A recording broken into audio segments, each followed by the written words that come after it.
Bonjour les amis, un grand merci à tous mes lecteurs, à tous ceux qui sont venus sur le blog lacartepostale-littéraire.unblog.fr commander des livres. Merci aussi pour vos retours sympathiques et élogieux pour la plupart. J'aime bien vous lire.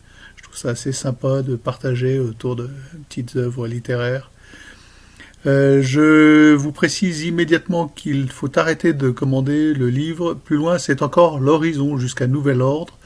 Ce livre est en rupture d'éditeur. Le contrat d'édition prend fin au mois de juin et ne sera pas renouvelé pour cause d'un éditeur au-dessous de tout. Voilà, je peux le dire.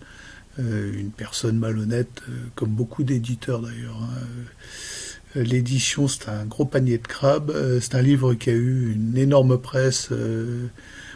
Ça va de carnet d'aventure à Pèlerin Magazine, qui a eu de la radio, qui a eu un support, voilà, en passant par le Télégramme, Ouest France, etc.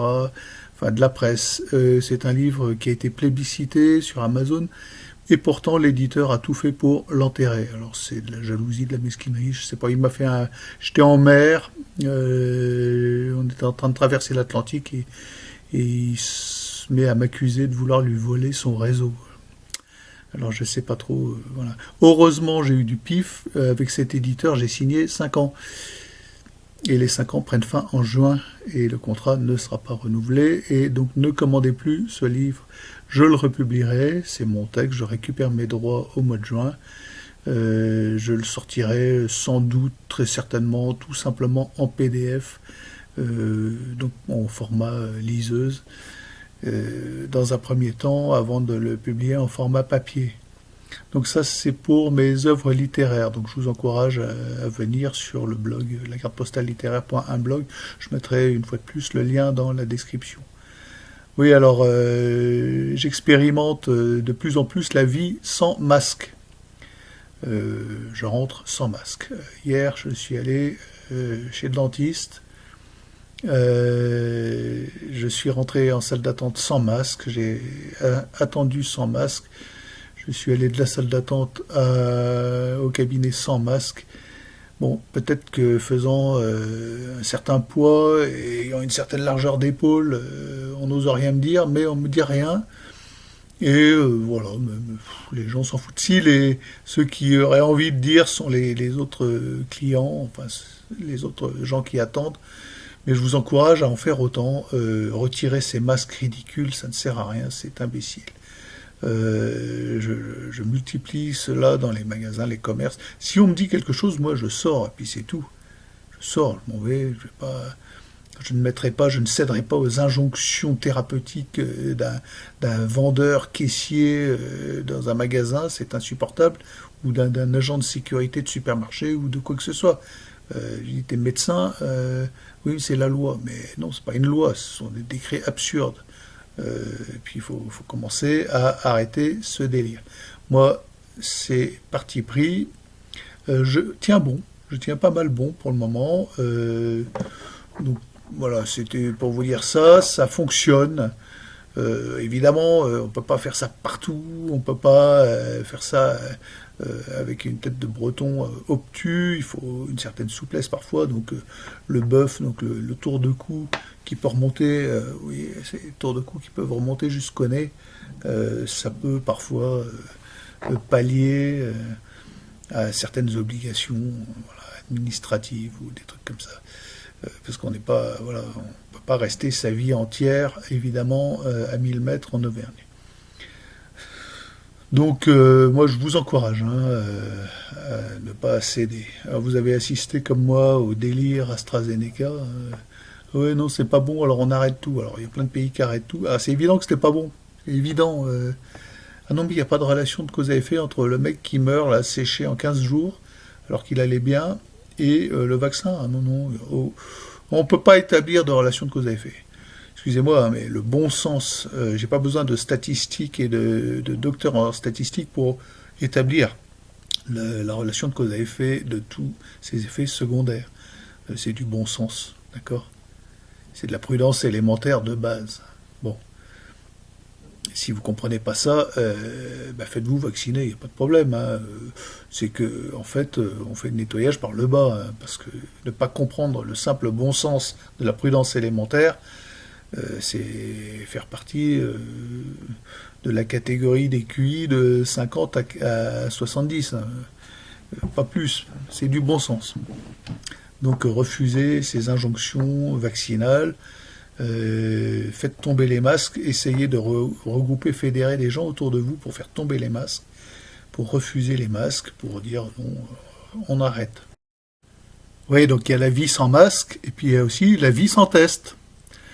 Donc j'ai dû passer une petite semaine dans un endroit où le test était obligatoire. Et j'ai vu arriver un gentil garçon en blouse blanche avec ses écouvillons de 2,12 m de long qui voulait me foutre ça jusqu'au cerveau. Je lui ai dit, il n'en est pas question. Il m'a dit, oui, mais si vous ne faites pas tester, vous ne pouvez pas rester. J'ai dit, on va faire semblant.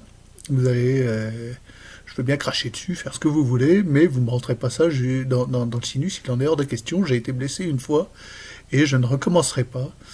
Et je vous avoue que le petit infirmier, ou aide infirmier, ou élève infirmier, n'a pas été difficile à convaincre.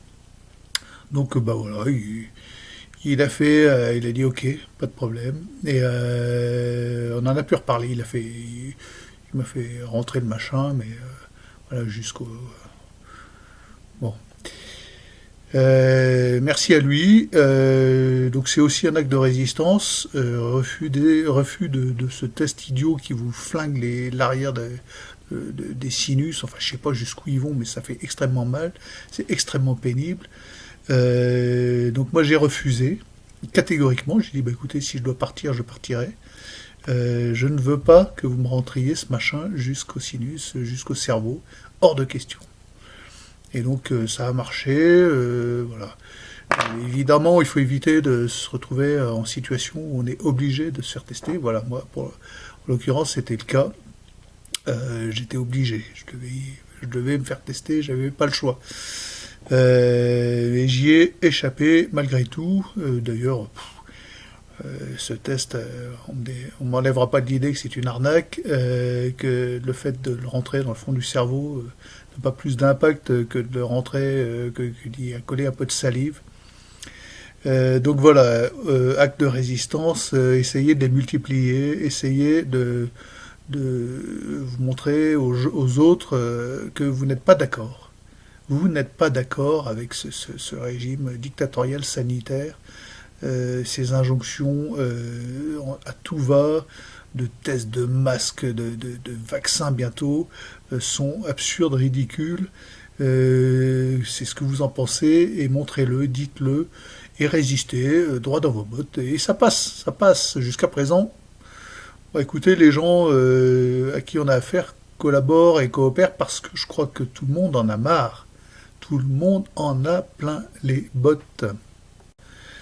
Donc on a un nouveau jouet dans la maison, donc je vous mets la photo, voilà.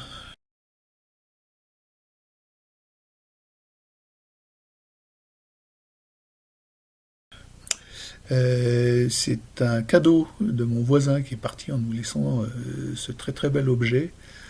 Donc c'est une Pamir de chez Botech et elle va fumer dès la semaine prochaine. Pour le moment, voilà, il faut que je me familiarise avec son montage parce qu'il y a quand même pas mal de lattes. Ça n'a pas grand chose à voir avec le parapente, hein. Le parapente c'est un chiffon, ça tient dans un sac. On arrive sur le site avec le sac sur le dos, pof pof, en 5 minutes on a décollé. Après une bonne prévole évidemment, hein. Mais là cet engin c'est une autre dimension.